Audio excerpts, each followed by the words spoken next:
este material está disponible ya en el Blackboard. Se llama tema 6C.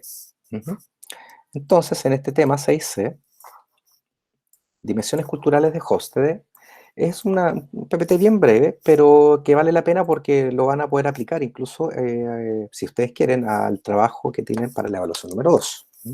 ¿Qué son las dimensiones culturales de Hofstede? A ver, les voy a explicar esto.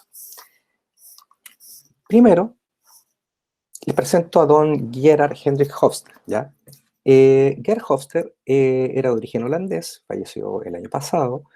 Tiene formación como antropólogo, psicólogo social, ingeniero. Era una especie como de Da Vinci, si uno podría llamarlo, ¿no? Un tipo destacado en muchos campos de la investigación. Pues bien, él se enfrentó a un dilema, ¿ya? Este es un viejo dilema de la antropología. Los antropólogos venimos haciendo esto durante más de 100 años, que es clasificar las culturas a partir de diferentes tipos de rasgos, y los comparamos. Por ejemplo, cultos religiosos, ¿ya? Formas de organización política, pautas de crianza de los niños, ¿ya? ¿Qué comen? ¿Qué bailan? ¿Dónde duermen? ¿Ya? Esas son pautas culturales, pero además cómo se comportan, ¿ya? El tema es que nunca la antropología había logrado reunir todos estos estudios culturales en una sola gran base de datos o un gran modelo de estudio que permitiera descubrir cómo distintas culturas se van desarrollando dependiendo de algunos modelos de comportamiento. Entonces, Hofstede lo que hizo fue ordenar a las culturas en 6 grandes dimensiones de comportamiento o de organización social y luego las empezó a comparar. Y estableció entonces una escala, ¿ya? Una escala de valoración, de puntuación, que hoy tiene aproximadamente 120 puntos, y además está dividido en 6 bloques o dimensiones temáticas, que les voy a presentar a continuación. A propósito de lo que ven ahí en pantalla, ¿cierto? ¿Cómo podría, por ejemplo, el individualismo, el colectivismo, influir en el desarrollo económico en un país? Por ejemplo, lo que ven ahí en pantalla es una aplicación del mapa de Hofstede. Lo que ven en color rojo son aquellos países en donde predomina una cultura individualista liberal. Es decir, libertades absolutas para el individuo, ¿cierto? El pacto social es vivir en libertad sin afectar la libertad del otro, ¿sí? ¿Se acuerdan que lo hablamos en el tema del individualismo? Pues bien. Y cuando se cruza con los datos económicos coincide que los países donde hay mayores libertades, en este caso, son los países que tienen el mayor nivel de desarrollo económico del mundo. Estados Unidos, Norteamérica, Europa, ¿cierto? Europa del Norte, Australia. Y entonces los colores van marcando, mientras se van acercando al azul, pasando por el verde, el celeste, cómo la escala de individualismo va bajando hacia sociedades más colectivistas o donde los individuos están mucho más atrapados en el sistema social, ya por diferentes motivos, por razones políticas o por una serie de otras circunstancias. Pues bien, no me voy a tener mucho más en esto, porque después van a ver la página y lo van a comprender mucho mejor. El modelo de las dimensiones de Hofstede lo que permite entonces es hacer comparación de grandes rasgos o generalidades culturales. Esto no mide la particularidad, de cada individuo, no es representativo de cada persona, pero son generalidades, ¿ya? Son tendencias estadísticas. Pues bien, eso permite entonces tener ciertas nociones de cuando tú viajas a otro país, por ejemplo, o a otra zona del mundo, saber que hay ciertas reglas o comportamientos que allá prevalecen que quizás son muy distintas a las tuyas. Pues bien, sigamos. Así se ve el mapa de las dimensiones o el esquema de las 6 dimensiones de Hofstede. Ustedes lo van a encontrar en este sitio oficial que les voy a dejar aquí a continuación y que además permite obtener una comparación de países. Es un sitio que está en inglés, pero se puede traducir directamente desde el navegador Chrome. De hecho, yo se los voy a mostrar después traducido. Yo les voy a explicar a continuación cada una de estas dimensiones, brevemente en una lámina cada una. Pues bien, así se llaman en castellano y tienen su correlación en inglés. Vayan anotando. Las 6 dimensiones de Hofstede son la distancia jerárquica, la voy a explicar más adelante. Ahí está la sigla, ¿cierto? En sus siglas en inglés. La segunda dimensión es el individualismo o el colectivismo. Básicamente esta dimensión se parece mucho a lo que yo les expliqué en clase. La tercera dimensión es masculinidad, feminidad. Después les explicaré más en detalle. La cuarta se denomina miedo a la incertidumbre. La quinta dimensión analizada es la orientación a largo plazo. Finalmente, la sexta dimensión comparativa es indulgencia versus contención. ¿Mm? Voy a explicar ahora cada una de ellas. La primera, la distancia jerárquica, define o se define, según el esquema de Hofstede, como el grado de tolerancia que tienen las personas dentro de una sociedad a la desigualdad en la distribución de poder. En buen chileno, ¿qué significa esto? Que hay sociedades en donde, mientras más puntos tiene en este indicador, son sociedades donde existe mayor desigualdad entre las personas en distintas formas de poder. Por ejemplo, en poder económico, ¿sí? En relaciones laborales, en relaciones políticas, ¿sí? En relaciones sociales, en general. ¿Sí? Es donde los símbolos de poder y estatus importan mucho y te diferencian mucho de otros. Es decir, donde no hay relaciones igualitarias. En cambio, donde hay bajo puntaje, es decir, ¿qué es bajo puntaje? De 60 puntos para abajo. ¿Ya? 60 puntos para abajo se denominan sociedades con baja distancia de poder, en donde los individuos viven en un sistema social donde se sienten mucho más iguales entre sí. Sí, tenemos jefes, hay subalternos, hay un doctor, un médico y hay una persona que le hace el aseo. Sí, existe distancia social, pero se perciben que más allá de que alguien hace una pega importante o mejor calificada que otro, igual siempre se perciben como personas, como iguales, ¿ya? Sociedades que tienen relaciones horizontales. Esto, por ejemplo, en psicología organizacional es bien interesante, ¿sí? Porque tú puedes trabajar esto dentro de las instituciones, generar relaciones horizontales, generar nueva cultura organizacional. ¿Quiénes desarrollan y trabajan mucho mejor este modelo? Sociedades como Noruega o Dinamarca, ¿ya? Son dentro de las escalas incluso de desigualdad, en el índice que se llama índice Gini, que lo vamos a aprender más adelante, están dentro de las sociedades más igualitarias del mundo, en términos del indicador de desigualdad. ¿Mm? Como les decía, cuando tú estás al otro lado, en sociedades que van de 60 puntos para arriba, y mientras más arriba está este puntaje, tú te encuentras con sociedades donde los individuos están cada vez más separados unos de otros, no solamente porque viven en lugares y barrios distintos, porque eso es poder económico, sino que porque dentro de un espacio, dentro de un contexto, cada símbolo de estatus pesa y vale mucho. ¿Mm? Por ejemplo, símbolo de estatus como la profesión. Tener o no una profesión es tremendamente importante, marca mucho la diferencia entre uno y otro, ¿cierto? Ustedes están en la formación profesional y ser profesional es un tremendo signo de estatus en sociedades donde tienen un alto poder, ¿cierto? O un alto puntaje en esto, ¿ya? No es sencillo la interacción entre personas porque son muy distintas, están en una condición de mucha desigualdad, entonces prácticamente no se vinculan, no se relacionan. Vincularse unos con otros implica mucho conflicto, ya es muy complejo. ¿Sí? Y además el poder, en todo sentido, el poder simbólico, el poder político, económico, se concentra de manera piramidal. Es decir, los de arriba, ¿cierto? Que no solamente son económicamente los más poderosos, concentran más el poder político, etcétera, etcétera, etcétera, y para abajo. Entonces en esas sociedades pasan cosas, ¿ya? Se mantienen por la fuerza, ¿ya? Por la fuerza de los que están arriba, es decir, como China, Arabia Saudita, o pueden entrar en un serio proceso de crisis, como Chile. ¿Mm? Vamos a ver en qué puntaje está Chile. Interesante. Individualismo y colectivismo es una indicación o un indicador que yo ya se los comenté en clase, por lo tanto lo hablaré de manera más breve, ¿ya? ¿Qué es lo que dice acá? Las personas o las sociedades donde hay un bajo puntaje en este indicador son sociedades que tienden más a los valores o a que la gente valora más los valores colectivistas o los principios colectivistas, ¿ya? Por ejemplo, valoran temas como la familia, la fidelidad a tu territorio, a tu comunidad, ¿ya? A tu país. ¿Sí? Son personas que prefieren esos valores, ¿sí? A pesar de que sí hay individualismo, pero es importante también el vivir en comunidad con otros. ¿Sí? Lo que se llama también la reciprocidad. Sentir que estás en una sociedad en donde tú aportas a la sociedad de distintas maneras, por ejemplo, trabajando, estudiando, ¿cierto? Aportando empleo, lo que sea, pero tú sabes que a cambio también recibes algo de la sociedad. ¿Mm? Esos son, digamos, un bajo puntaje en individualismo. Al contrario, cuando tenemos más de 60 puntos en estas sociedades, hablamos de lugares donde las personas, por sobre todas las cosas, importan y hacen prevalecer siempre sus propios intereses. Sí, viven en sociedad, pero hasta el punto de que afectan mis intereses. O sea, no se metan con mis intereses. Yo tengo el legítimo derecho de mantener mis propios intereses más allá o incluso por sobre el colectivo social. ¿Mm? Por lo tanto, aquí no hay mucha reciprocidad. Es como, bueno, cada uno es uno. Es cierto, el individualismo, lo hemos dicho, es muy bueno desde cierto punto de vista, pero implica también unos costos psicosociales importantes en los individuos.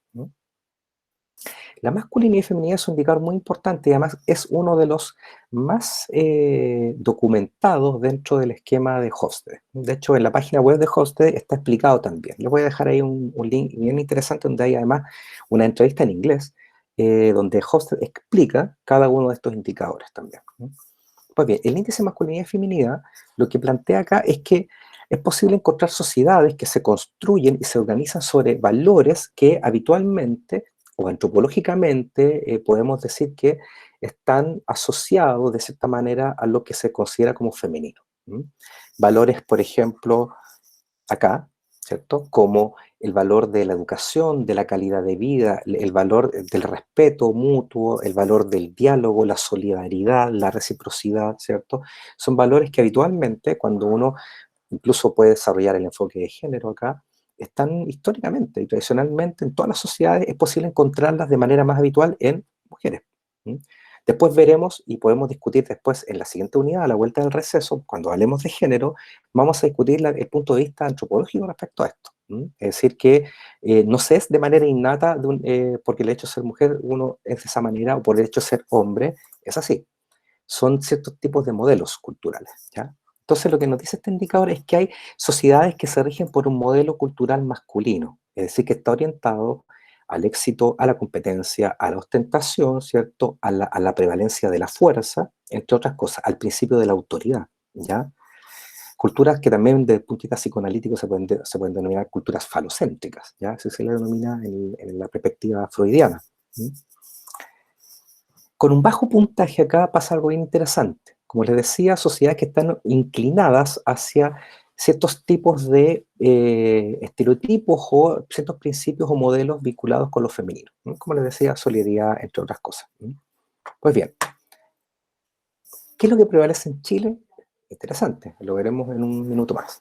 Miedo a la incertidumbre es un indicador que nos dice cómo los individuos que están en una sociedad básicamente reaccionan ante los cambios. Hay sociedades en donde las personas son mucho más reacias a los cambios, es decir, les genera mucho más miedo a los cambios, por lo tanto, tienden a preferir sistemas sociales más rígidos, donde prevalece el orden, ¿ya? En donde necesitan certezas, ya sea certezas aportadas por la religión, por el Estado, por una ideología, ¿ya? En las sociedades que en este caso tienen un alto puntaje acá, estamos hablando entonces de sociedades y personas que evitan los riesgos, los cambios a todo nivel, ¿ya? Desde un cambio de trabajo genera ansiedad hasta un cambio constitucional, como el que vamos a vivir en Chile. ¿Sí?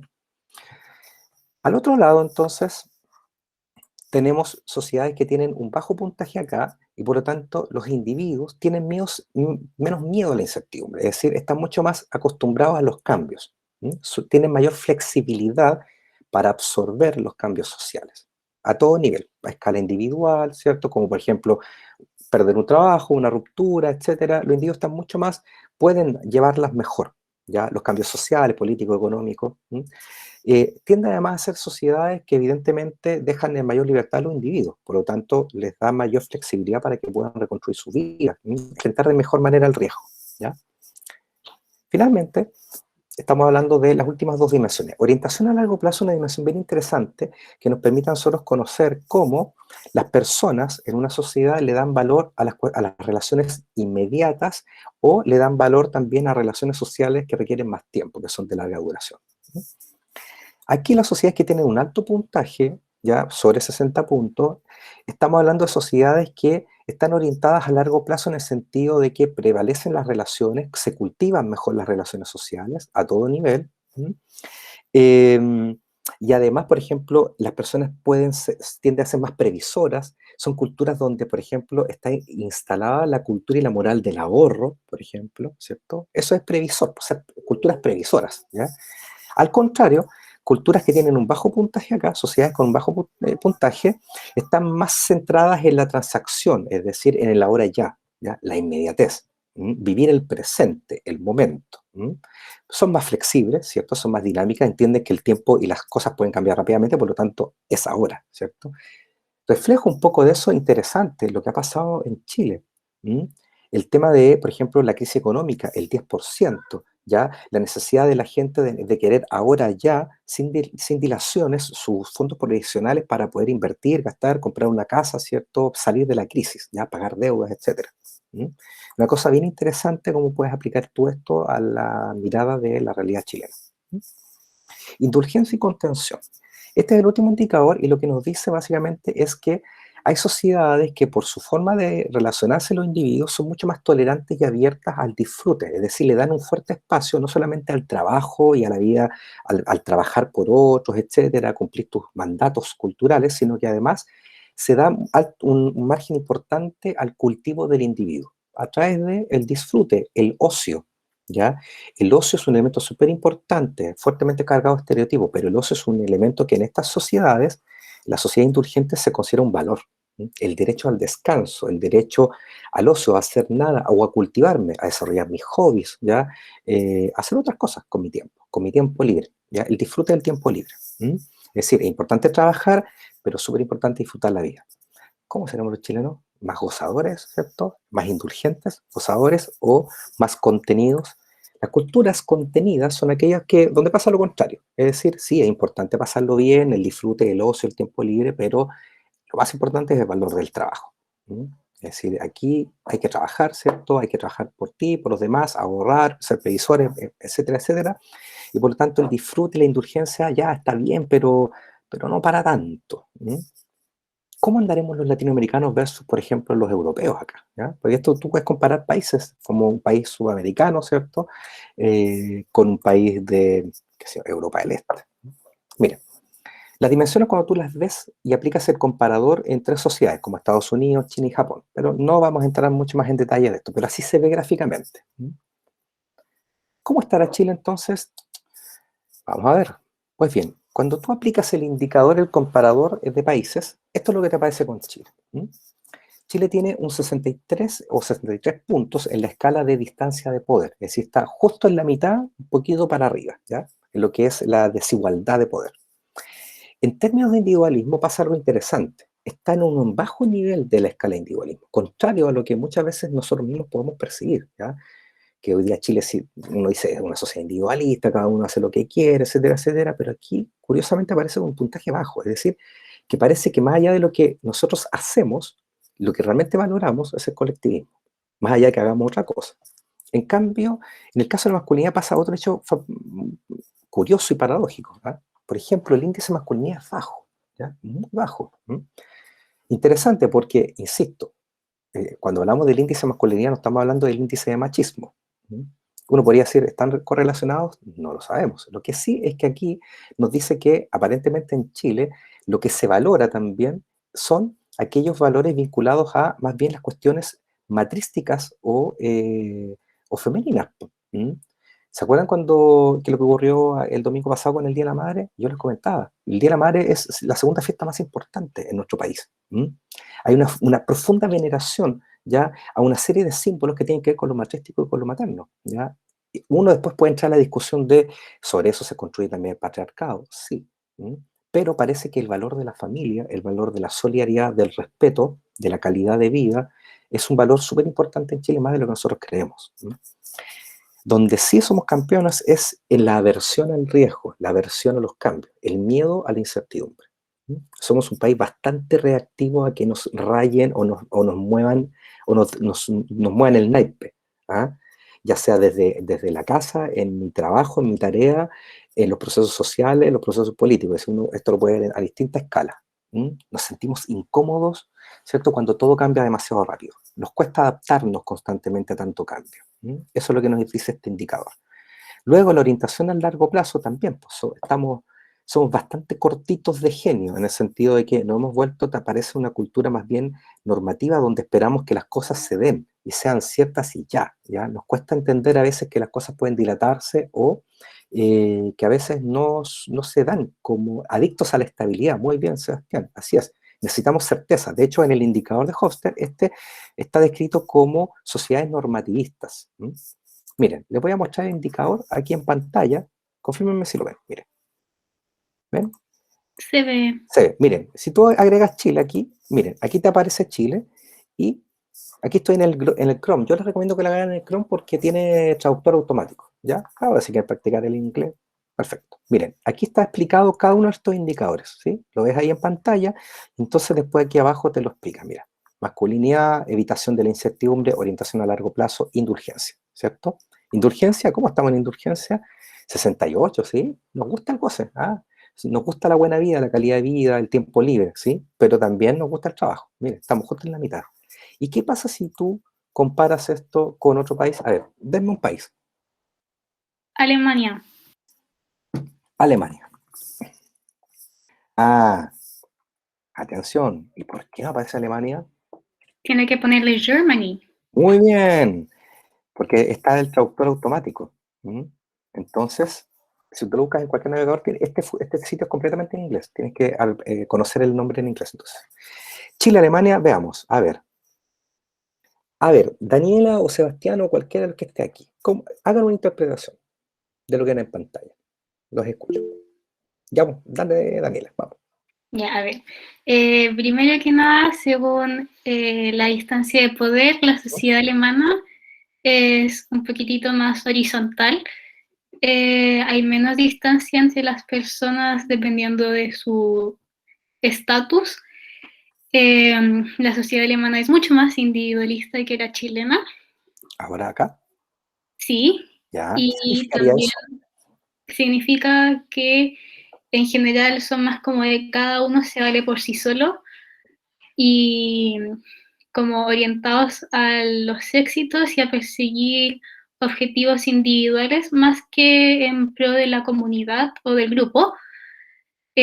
Son más masculinos, es decir, o tienden a rasgos asociados a lo masculino, lo que significa que son más como del exitismo, por ejemplo, de la competencia, Muy bien. de la ostentosidad, ¿Serán más y machistas? no necesariamente. Muy bien. Mientras que en Chile se asocia más con, no sé, algo más como nanay, lo siento yo, más como de la familia, de la crianza, el bienestar. Au, Y ah, ah, ¿Cómo el, cómo se ejemplificaría eso, psicólogos, psicólogas, en la conducta de las personas? Una conducta más bien masculina y una conducta más bien hacia lo femenino. A ver, denme un ejemplo. En una conducta común, común y por corriente. ejemplo, si yo soy más como de acomodarme a la persona con la que estoy conversando Mm, versus si soy más como de imponerme frente a ella. Muy bien. Es decir, masculino sería, por ejemplo, ser frontal, directo, decir lo que pienso. Sí, puede ser. Claro, claro. No, perdona, espera. No estoy de acuerdo contigo. ¿Eso se ve más masculino o más propio de la ideal de lo femenino? Ser tajante Sí, pues. es más masculino, diría yo, si fuera más Claro. femenino. En el esquema Hofstede, el individuo masculino utiliza muchas veces su propia gestualidad, ¿cierto? Como aumentar la voz o gestualizar de una manera agresiva para imponer puntos de vista que el individuo femenino solo necesita a través de palabras y de argumentos. Por lo tanto, ahí tú tienes que, por ejemplo, la sociedad más hacia lo femenino, no es bien visto ser demasiado frontal y directo y es mejor visto ser políticamente correcto. Exacto.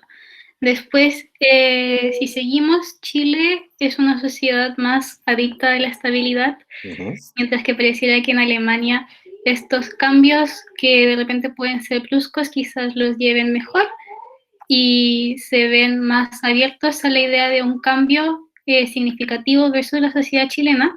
Ajá. Después, bueno, también eso se ve en el hecho de que piensan más a largo plazo, lo Ujú. que significa, como usted dice, que pueden en sus relaciones ser menos utilitaristas y Ujú. también tener esta perspectiva del ahorro o del placer eh, La postergación, postergado exacto, la postergación del placer. Mm. versus la sociedad chilena que es más de la hora ya. Ajá. Muy bien. Y por último, los alemanes sí son menos gozadores que los chilenos, lo que significa que no necesariamente van a estar priorizando el pasarlo bien Ujú, o el sentirse bien, ujú. sino que quizás, no sé, pensándolo como del estereotipo de las personas, ¿no? Como que pueden sacrificarse un poco más tal vez, Claro, versus el chileno que quizás prefiere no sacrificar el bienestar y el placer por otra gratificación que puede ser a largo plazo también. claro. Muy bien, muy bien. Excelente. Le vamos a dar aplausos virtuales a Daniela, ¿ah? Se lo merece. ¿Ah? Excelente. Muy buena eh, interpretación. ¿Sí? Veámoslo entonces lo que dice acá. ¿Ven? Ahí está. Gracias, profe. Muy bien. Felicitaciones, Daniela. ¿Ven? Ahora, si tú quieres ver los países, entonces tú solamente tienes que cambiarte de pestaña. ¿Ven? ¿Qué pasa con Alemania?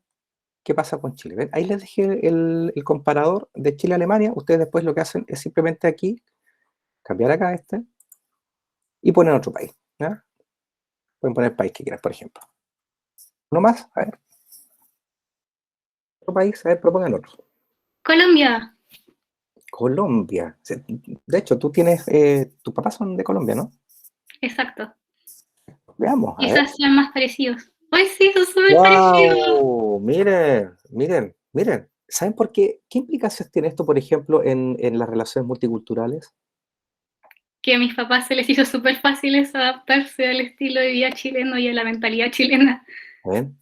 Mm, somos bastante más parecidos culturalmente de lo que nuestros propios prejuicios y estereotipos nos quieren demostrar.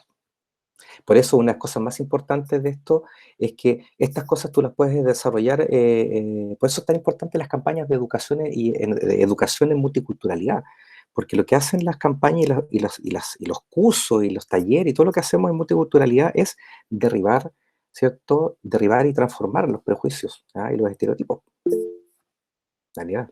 Profe, veo que hay una relación, o sea, hay varias relaciones.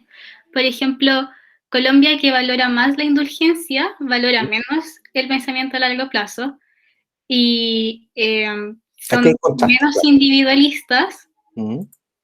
pero igual tienen más distancia de poder. Entonces, no sé, Sí, esto me parece interesante. interesante, sí, pues sí. Bueno, usted debe estar seguramente al tanto de los tristes sucesos que están ocurriendo en estos momentos en Colombia y desde hace ya algún tiempo. ¿Mm? Una sociedad, igual que la chilena, con un profundo conflicto social que está en su propia estructura de relaciones, pues chicos, ¿ven? Sociedades que tienden a sobrevalorar las distancias de poder y el poder. ¿Mm? Que están construidas sobre estructuras de desigualdad. Pues, en el próximo curso que vamos a tener en el segundo semestre, estoy pasando el aviso, que se llama Procesos Sociales y Políticos de Latinoamérica, ver la contingencia y lo que pasa en nuestros países es una cuestión súper interesante, porque aplicamos lo que aprendemos de cultura, pero lo aplicamos en situaciones contingentes. La construcción de Colombia y de Chile son muy parecidas. Las historias comunes de colonialismo, ya sin el colonialismo se instala la desigualdad en nuestro país, pues cabrón, no ahora. ¿Ah? Interesante, ¿no? ¿Qué les parece? Bueno, pues está súper entretenido, ¿ya? Yo les voy a dar un trabajillo también de abono de décimas para esto, ¿ah? Para hacerme un informe, ¿ya? Bueno, pero bueno, sí, pues filete, no solamente no quiero que hagan copy-paste, ¿ya? Sino que sí, ocupen esto, pero le agreguen, por ejemplo, le agreguen lo que usen con información, noticias. Quizás de la entrevista que usted mencionó. Ah, Una cita de la entrevista que usted mencionó, por claro, ejemplo. por ejemplo, y por ejemplo puedas insertar también en cada uno de estos elementos ejemplos de la vida real a partir de noticias que demuestren cómo se da esta distancia de poder. Porque, ojo, que Chile y Colombia tengan similares distancias de poder, atención, no significa que su distancia de poder o sus relaciones de desigualdad sean iguales. Porque en Colombia seguramente hay determinados símbolos de estatus y de poder que son distintos a los símbolos de estatus y de poder en Chile. Aunque algunos son parecidos, pero algunos son distintos, ¿cierto, Daniela? Sí, igual depende mucho de la cultura. Por ejemplo, usted mencionaba que otro país con distancia de poder grande era China, donde quizás se ve un poco más como en el trato frío y distante con los jefes versus los profesores, porque aquí tenemos una distancia de poder, pero por ejemplo con los profesores o con los jefes o en un ambiente de trabajo nos sentimos distantes desde un punto de vista cognoscitivo, Mm, nos percibimos como súper diferentes, pero el trato es mucho más cercano, mucho más familiar y afable. claro, claro. Interesante, ¿cierto? Ahí Sebastián dice, creo que tiene que ver también con la diferencia entre culturas europeas y latinas, ¿no? No sé, pues Sebastián, a ver, proponte, propone un país. Habíamos visto Alemania, pero propone otro. A ver, propone algo. Eh, ¿Mm? Italia, profe. Italia, ya. Ah, Italy. Italia. Se me Ya, había olvidado. miren, a ver, vamos a sacar aquí de la ecuación a Colombia, vamos a dejar Chile e Italia. Miren, Mm, ya, miren qué interesante lo que aparece. ¿Se dan cuenta? ¿Cómo estamos? La distancia de poder bastante más bajo, los italianos, ¿cierto? sí. ¿Eh? Interesante. Miren, más bajos aquí. ¿Qué otra cosa le llama la atención? Mire, lo interesante es ver dónde hay diferencias estadísticas significativas. Esto también les va a servir, chicos, cuando después ustedes tengan métodos cualitativos y cuantitativos. Esto es estadística, ¿ya? Donde hay distancias estadísticas importantes, ¿ya? Por ejemplo, más de 4 o 5 puntos porcentuales es donde hay, estamos hablando, y sobre 10 puntos estamos hablando de diferencias estadísticas sustanciales. Por ejemplo, distancia poder 63 versus 50, hay al menos, ¿cierto? 13 puntos, ¿no? Es una distancia que, si vemos, por ejemplo, la distancia de poder acá, y vemos el descriptor de Chile, y miramos a Italia, y vemos su descriptor de poder, ¿ven? La distancia de poder, ¿ven cómo cambia? Mire, en Chile nuestra distancia de poder tiene que ver con la herencia de la dictadura y de los vestigios de colonialismo, principalmente. Y en Italia no pasó eso. En Italia su distancia de poder tiene que ver con una cuestión territorial, el norte contra el sur. Miren qué interesante. ¿Te das cuenta, no? ¿Te das cuenta, Sebastián? ¿Estás viendo? Dale, Seba. Profe, esto también con el avance de las generaciones tiende a cambiar, ¿cierto? O sea, no es algo que se estanque en el tiempo, me imagino. En absoluto. Por supuesto, si tú aplicas el principio lógico de que las culturas son entidades dinámicas, estos datos están constantemente actualizándose. De hecho, este sitio web no está abandonado. O sea, Gers Hofstede murió, pero tiene discípulos que siguen Mm. desarrollando el modelo matemático y lo siguen alimentando de datos. Por lo tanto, es posible ir encontrando datos cada vez más actualizados. Claro, porque me imagino que los intereses de las futuras generaciones son otros a los que tenemos nosotros, entonces puede ir variando los parámetros dependiendo de lo que cada generación aspire. Por ejemplo, pueden ser a futuras generaciones más individualistas quizás y que también sean con menos tendencia a compartir. Lo que me refería yo con las diferencias culturales entre latinos y europeos es que se tiende a decir que los europeos son un poco más fríos. Entonces son como más centrados en su núcleo, por así decirlo, dejando de lado a las personas mayores también, Ujú. quizá, y quizá no tienen tanto hijo como los que tenemos acá en Latinoamérica. Nosotros somos como más familiares, todavía tenemos inculcado eso de formar familia y Mm. cosas así. Claro, Entonces yo creo que pasa también por ahí una cosa de cultura y valores que se enseñan en la casa, obviamente. siempre. Miren, importante, esta es la pregunta, ¿cómo se da el individualismo en ¿cómo se da el colectivismo? Miren, ¿cómo se da el individualismo? ¿Qué tipo de individualismo se practica en Italia? Miren, bien. Mire, con puntuación, Italia es una cultura individualista centrada en el yo, especialmente Mm. en las ciudades grandes y ricas del norte. Una cultura, la cultura italiana, europea, eurocéntrica, ¿cierto? Y muy fuertemente centrada en el individuo, ¿ya? El valor del individuo es súper importante en la sociedad europea y en la parte norte de Italia, ¿cierto? Miren, por eso la familia y los amigos se convierten en un antídoto importante para este sentimiento, Mm. ¿ya? ¿Se dan cuenta? Pero además, tal como se ve en la distancia de poder, no es lo mismo en las sociedades, en la zona sur de Italia, donde hay más redes familiares, donde el colectivismo es más fuerte que el individualismo, que en el norte, como Milán, ¿cierto? Y todas estas zonas, Turín, que es el norte industrializado, donde hay mucho individualismo. ¿Se dan cuenta? Uno podría aplicarlo acá en Chile dentro de lo que es las regiones y la capital, ¿cierto? La capital es la capital del ego, pues la capital del reino. ¿Qué gente más egocéntrica vive, ¿cierto? ¿Cierto? En la capital, ¿cierto? Los capitolinos, cuando uno ve el tema de los estereotipos, dice, los capitalinos tienden a ser, ¿cierto? ¿Qué es lo que son? Tienden a ser muy individualistas, pues, ¿no? Sí, ellos creen que todavía nosotros andamos Claro, en carreta y cosas así. claro. Y además, no solamente individualistas, sino que además cada uno, el individualismo tiene que ver también con la capacidad de diferenciarse de los otros. Una cultura altamente individualista ¿cierto? Da mucho espacio para que cada uno viva como se le da la gana. Me visto como quiero. Entonces, si tú vas a Santiago, estás en Santiago y conoces Santiago, te das cuenta que la gente ahí, cada uno anda en su pequeño mundo. Va, camina con su audífono, anda con pantalones de colores, con la corbata que quiere, da igual la gente, ¿cierto? O sea, no está ni con los demás, y los demás no están ni contigo. Entonces, tu vida. Mientras no me pases a golpear, ¿cierto? Pero vivo mi vida. Pero las sociedades más colectivistas, ¿cierto? Estamos mucho más preocupados de los demás. Y de los demás, no desde el punto de vista altruista necesariamente, sino que nos interesan también los demás de lo que los demás pueden decir de nosotros. En Santiago, gente no le importa lo que digan los demás. Pero en las zonas, ¿cierto?, de provincia en nuestro país, es súper importante el que dirán, ¿o no? ¿Cierto? Vivimos en una sociedad, en una sociedad de provincia, ¿cierto? Sí, es verdad.